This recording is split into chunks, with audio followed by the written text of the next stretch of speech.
Yes, we're launching a new integrated online strategy.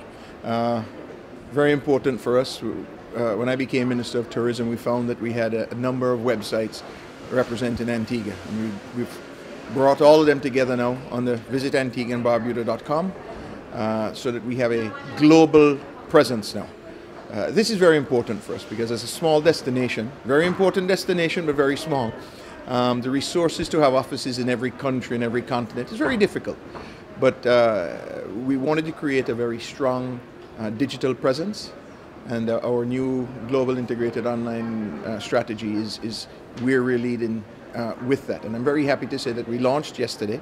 The site isn't live yet because we're still doing our testing, but we hope to go live in December.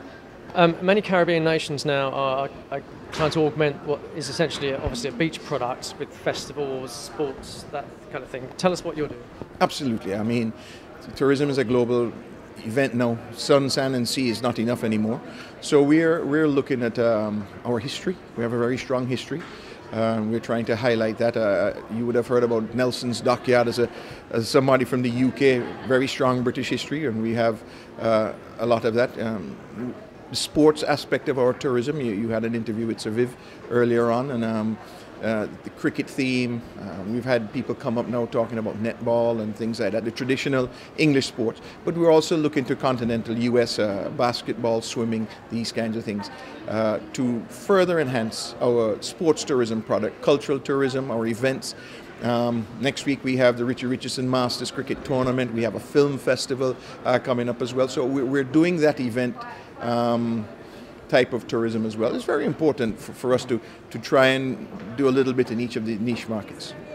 And how successful are you being in attracting the emerging markets like Russia, perhaps even China? Well, there again, how the question has been to Caribbean islands, how do you expand your markets into Russia?